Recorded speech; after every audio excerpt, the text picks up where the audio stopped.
സ്വന്തം ഭാര്യയ്ക്ക് പ്രസവിക്കാനുള്ള അവകാശമുണ്ട്, അത് ആ സ്ത്രീയുടെ അവകാശമാണ് എന്ന് പറയുന്നതോടൊപ്പം ആ കുഞ്ഞിൻ്റെ അവകാശങ്ങൾ നോക്കേണ്ട ഒരു ബാധ്യത ഇവിടുത്തെ ഈ രാജ്യത്തെ നിയമ സംവിധാനങ്ങൾക്കുണ്ട്.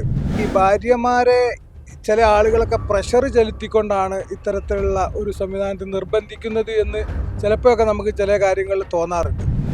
മുസ്ലിം സമുദായത്തെ മറ്റുള്ള സമുദായങ്ങൾക്കിടയിൽ ഇപ്പോഴും എന്താ പറയുക, ഒരു വിവരമില്ലാത്തവരായി കാണാൻ.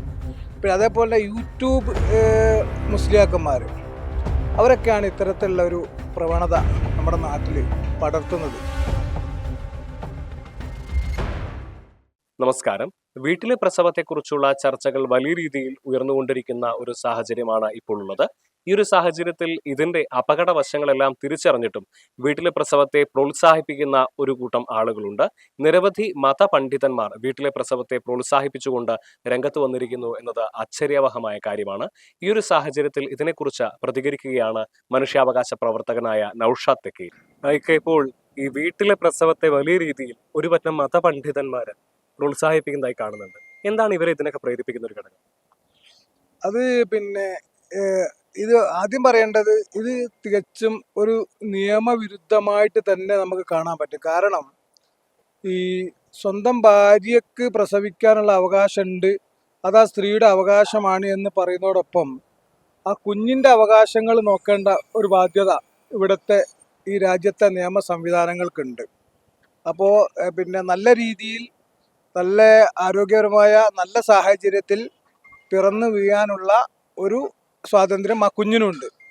പിന്നെ ഈ ഭാര്യമാരെ ചില ആളുകളൊക്കെ പ്രഷർ ചെലുത്തിക്കൊണ്ടാണ് ഇത്തരത്തിലുള്ള ഒരു സംവിധാനത്തിൽ നിർബന്ധിക്കുന്നത് എന്ന് ചിലപ്പോഴൊക്കെ നമുക്ക് ചില കാര്യങ്ങളിൽ തോന്നാറുണ്ട്. പിന്നെ മുസ്ലിം മതപണ്ഡിതന്മാർ ഇത്തരം കാര്യങ്ങൾ പറഞ്ഞ് വിശ്വാസികളെ എന്താ പറയുക, ഒരു തെറ്റിദ്ധാരണ ഉണ്ടാക്കുന്ന ഒരു രീതി പാടില്ല. ഇപ്പം 4.5 കൊല്ലം ഗർഭപാത്രത്തിലൊരു കുട്ടി ഇരിക്കുമെന്ന് പറയുന്നത്, അതുപോലെ മറ്റു പല കാര്യങ്ങൾ. ഇപ്പോൾ അക്യൂപഞ്ചറിൻ്റെ ഒരു അസോസിയേഷൻ്റെ ഒരു സംസ്ഥാന പ്രസിഡന്റ് നാൾ പറയുകയുണ്ടായി, ഇത് നിയമപ്രകാരം ഒരു സ്ത്രീക്ക് ഇന്ന അവകാശമുണ്ട്, അത് തടയാൻ പാടില്ല എന്നുള്ള രീതിയിലൊക്കെ പറയുകയുണ്ടായി. ഈ വിഷയം നമ്മൾ ബഹുമാനപ്പെട്ട DGPക്ക് ഇത്തരം പ്രവണതകൾ തടയണം, അവർക്കെതിരെ കേസെടുക്കണം എന്ന് പറഞ്ഞുകൊണ്ട് നമ്മൾ പരാതി ഞാൻ കൊടുത്തതാണ്. അപ്പം അതിൻ്റെ തുടർ നടപടികൾ നടന്നു വരുന്നു. അപ്പോൾ ഇത്തരത്തിലുള്ള ഇതെന്താ പറയുക, ഈ മുസ്ലിം സമുദായത്തെ മറ്റുള്ള സമുദായങ്ങൾക്കിടയിൽ ഇപ്പോഴും എന്താ പറയുക, ഒരു വിവരമില്ലാത്തവരായി കാണാൻ. പിന്നെ അതേപോലെ യൂട്യൂബ് മുസ്ലിയാക്കന്മാർ അവരൊക്കെയാണ് ഇത്തരത്തിലുള്ള ഒരു പ്രവണത നമ്മുടെ നാട്ടിൽ പടർത്തുന്നത്. അത് തികച്ചും തെറ്റായ ഒരു പ്രവണതയാണ്. നമ്മൾ ആധുനിക കാലഘട്ടത്തിൽ നമ്മൾ അമ്മയുടെയും കുഞ്ഞിൻ്റെയും സംരക്ഷണം എന്ത് തന്നെയാലും വേണം എന്നുള്ള ഒരു അഭിപ്രായം തന്നെയാണ് എനിക്കുള്ളത്. ഇപ്പം നമ്മൾ ഇതിനോട് ചേർത്ത് പറയേണ്ട ഒരു കാര്യം, ഇപ്പം കഴിഞ്ഞ ദിവസം ചെട്ടിപ്പടിയിൽ മരിച്ച യുവതിയുടെ ഭർത്താവ്, അദ്ദേഹത്തിന് യൂട്യൂബ് ചാനൽ തന്നെ ഉണ്ടായിരുന്നു അല്ലേ? അപ്പം ഇത്തരത്തിലുള്ള ആളുകൾ ഈ യൂട്യൂബ് വഴി ആളുകളെ തെറ്റിദ്ധരിക്കും, സാമൂഹ്യ മാധ്യമത്തിന്റെ സാധ്യതകൾ വല്ലാതെ ഉൾപ്പെടുത്തിക്കൊണ്ട് ആളുകളെ തെറ്റിദ്ധരിപ്പിക്കുന്നത്. തീർച്ചയായിട്ടും അത് ഞാൻ നേരത്തെ പറഞ്ഞത്, യൂട്യൂബ് മുസ്ലിയാക്കന്മാർ ഇപ്പം കുറേ ഉണ്ട്. അപ്പോൾ അത് നമ്മുടെ സമൂഹത്തിലെ നല്ലൊരു സഹോദരിമാർ ഇതിന് അഡിക്റ്റ് ആയിക്കൊണ്ടിരിക്കുകയാണെന്നുള്ളൊരു സംശയം എനിക്കിവിടെ പങ്കുവെക്കാനുണ്ട്. അവരിത് കണ്ടിട്ട് പല രീതിയിലും ചൂഷണങ്ങൾക്ക് സഹോദരന്മാർ ഇരയാകുന്നുണ്ട്. അതിനായിട്ടുള്ള തെളിവുകളൊക്കെ പുറത്ത് വന്നുകൊണ്ടിരിക്കുകയാണ്. അതേ ഭാഗം തന്നെയാണ് സാമ്പത്തികമായിട്ട് നല്ല തട്ടിപ്പ് ഇവർക്കിടയിലുണ്ട്. പിന്നെ ഓരോ മരിച്ചുപോയ മഹാന്മാരുടെ പേര് പറഞ്ഞ് അവരങ്ങനെ ചെയ്തു ഇങ്ങനെ ചെയ്തു എന്ന് പറഞ്ഞ് യാതൊരുവിധ രീതിയിലും നമുക്ക് ആലോചിക്കാൻ പോലും കഴിയാത്ത സംഭവങ്ങൾ പർവ്വതീകരിച്ച് പറഞ്ഞ് വിശ്വാസികളിൽ ആശയക്കുഴപ്പമുണ്ടാക്കുകയും അവർ ഇസ്ലാമിൽ നിന്ന് തന്നെ പുറത്താക്കാനുള്ള പണിയും കൂടി ഇവരെടുക്കുന്നുണ്ട്. അപ്പം അത്തരത്തിലുള്ള കാര്യങ്ങളൊക്കെ നടക്കുന്നുണ്ട്. എന്നെ സംബന്ധിച്ചിടത്തോളം ഇത്തരം ദുരാചാരങ്ങൾക്കെതിരെയുള്ള ശക്തമായ പ്രതിരോധ പ്രവർത്തനങ്ങൾ മുസ്ലിം സമുദായത്തിൻ്റെ ഭാഗത്ത് തന്നെ ഉണ്ടാകണം.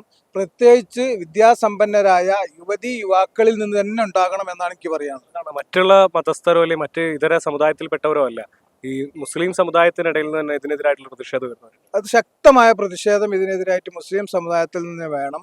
കാരണം നമ്മുടെ തലമുറ ഇവരുടെ ഈ വിവരം കെട്ട ചില ആളുകളുടെ വാക്കുകൾ ഇങ്ങനെ പരസ്യപ്പെട്ട് കാണുമ്പോൾ അവർക്ക് തലകുനിക്കേണ്ട, ഞങ്ങളുടെ സമുദായത്തിൽ ഇത്തരത്തിലുള്ള വിവരദോഷികൾ ഉണ്ടാകുന്നത് ഞങ്ങൾക്കൊരു പ്രയാസമല്ല എന്നുള്ള രീതിയിൽ ആധുനിക കാലഘട്ടത്തിലെ യുവാക്കളും യുവതികളും നമ്മളെ സമൂഹം എല്ലാവരും ചിന്തിക്കുന്നൊരവസ്ഥയുണ്ട്.